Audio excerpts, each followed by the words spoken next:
प्रेमचंद के बिना भारतीय साहित्य पर कोई चर्चा नहीं हो सकती। सिर्फ हिंदी नहीं, भारतीय साहित्य की बात कर रहा हूँ मैं। और उसमें भी जब हम उनके उपन्यासों की चर्चा करते हैं, तो कई बार गोदान तक चर्चा रुक जाती है। अलग-अलग कारणों से अलग-अलग उपन्यासों की चर्चा होती है, लेकिन रंगभूमि एक ऐसा उपन्यास है जिसकी चर्चा बार-बार होनी चाहिए।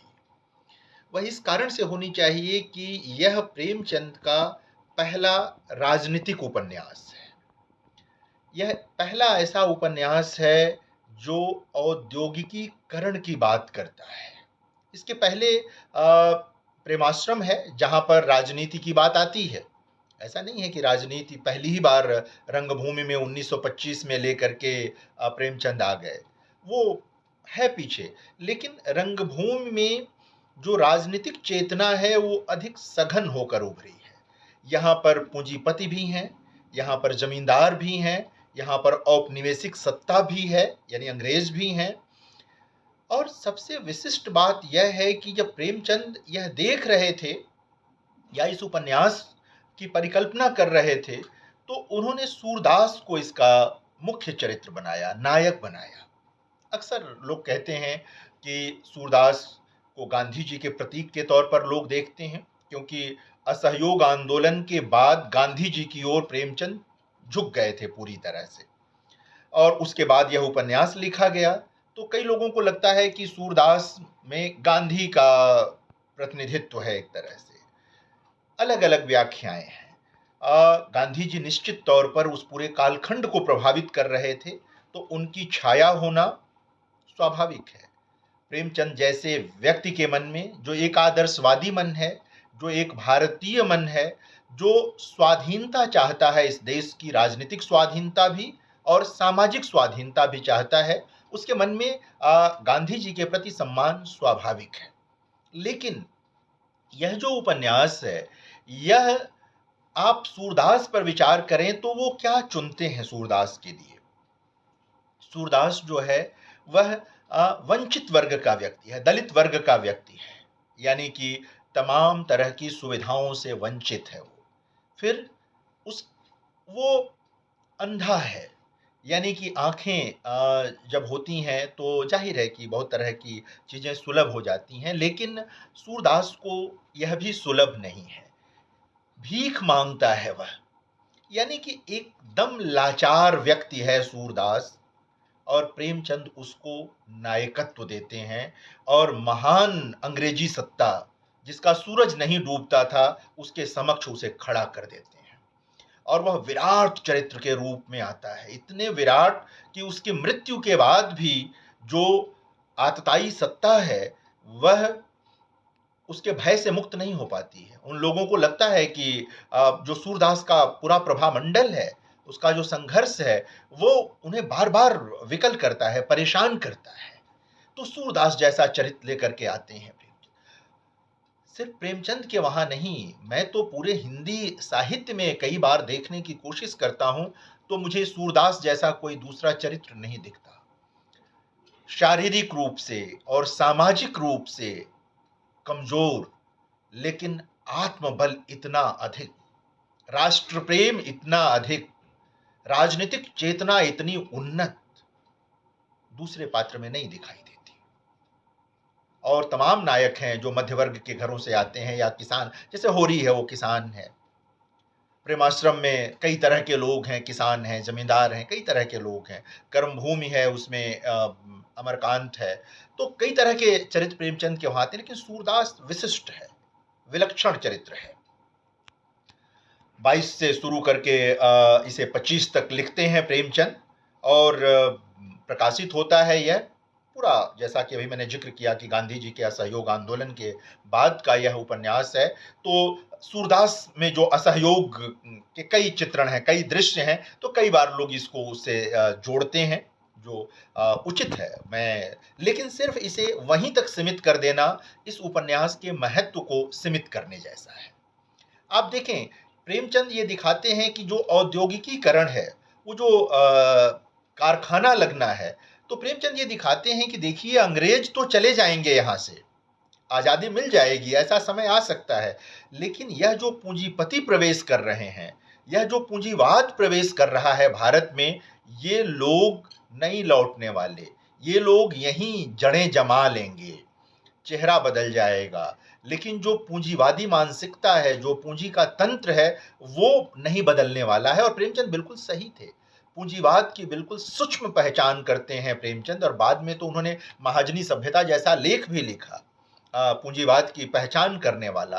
तो वो जान सेवक जैसा व्यक्ति हो, जमींदार हो, जो लोग भी हैं उपन्यास में, सबको बहुत सलीके से, बहुत सूक्ष्म ढंग से प्रेमचंद पहचानते और पहचानवाते हैं कि देखिए यही लोग हैं जो कर रहे हैं, सारी चीजें हैं। और जो उद्योगपति है, प्रेमचंद इस बात को जानते थे कि पूंजीवाद जो है वो हृदयहीनता का विचार है। पूंजीवाद में और कुछ भी हो सकता है, हृदय नहीं हो सकता है। और इसलिए वो जानसेवक के बहाने वो बात कहते हैं, जो कि पूंजीपति है, जो कारखाना लगा रहा है, उद्योगपति है, वो कहते हैं उसके बारे में कि धन से उन्हें निस्वार्थ प्रेम है। क्या व्यंग्य है!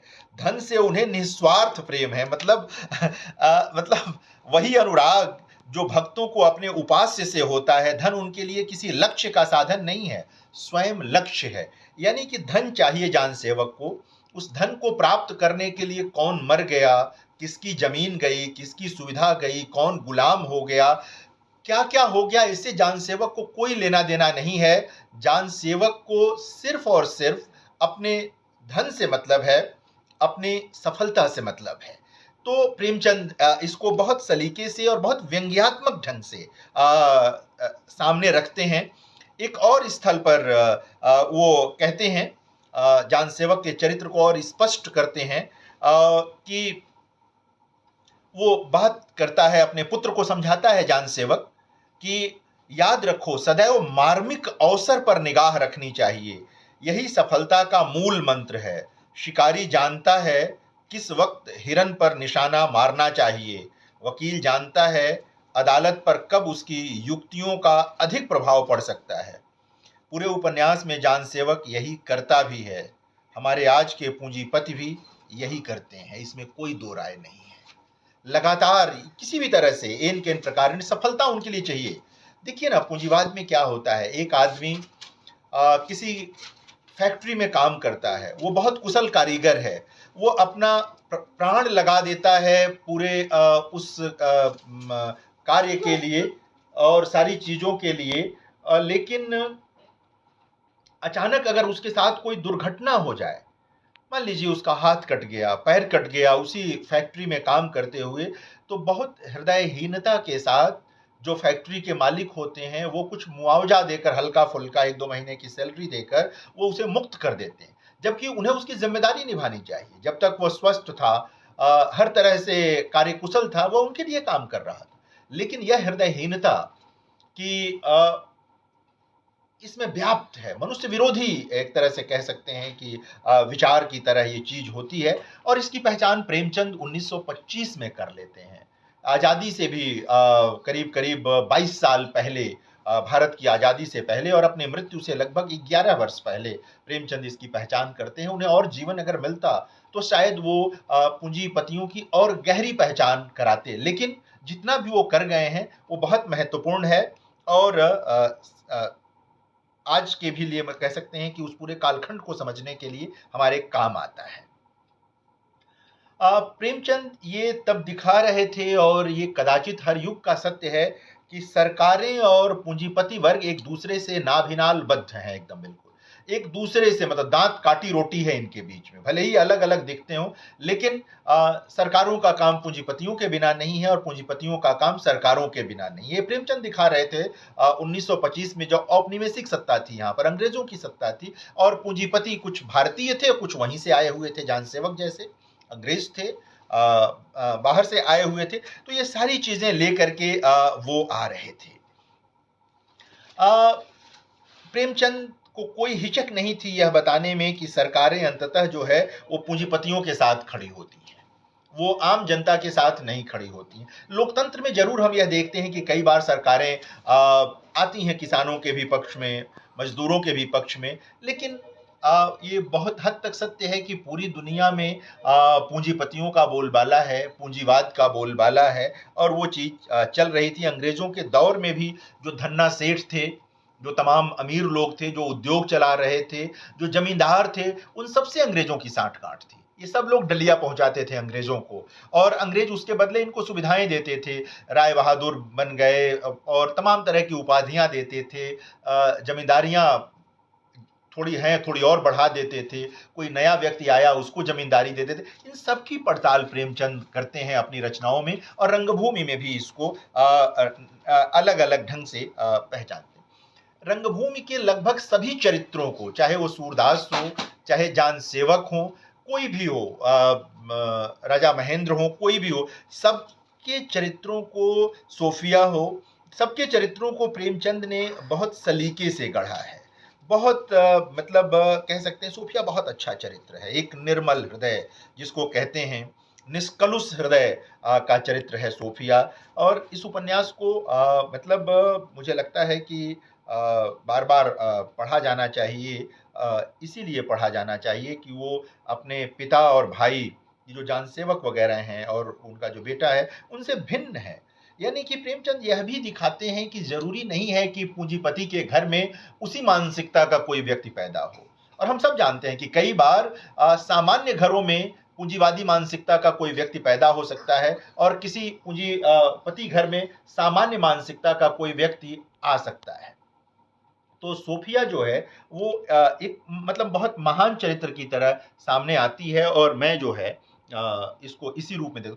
जो क्लार्क है वो स्वयं गोली मारता है सूरदास को, लेकिन अ, भय नहीं, जैसा मैं कह रहा था शुरू में कि भय नहीं जाता सूरदास का, मर जाता है सूरदास, लेकिन उसका भय नहीं जाता है। कुछ संवाद इस उपन्यास में अद्भुत हैं। सूरदास एक जगह कहता है जिसका लब्बो-लुबाब ये है कि तुम्हीं से हार-हार कर जीतना सीखेंगे। हाँ, मतलब ठीक है, हारेंगे लेकिन जीतना सीखेंगे। यह जो विश्वास है, अद्भुत है। मतलब महान वाक्य की तरह मैं इसको देखता हूँ, महान प्रेरणा की तरह मैं इसको देखता हूँ, जो प्रेमचंद दिखा रहे थे। इसी प्रकार एक और प्रसंग आता है जिसमें वो कहता है कि झोपड़ी बनाएँगे, वो उजाड़ देंगे।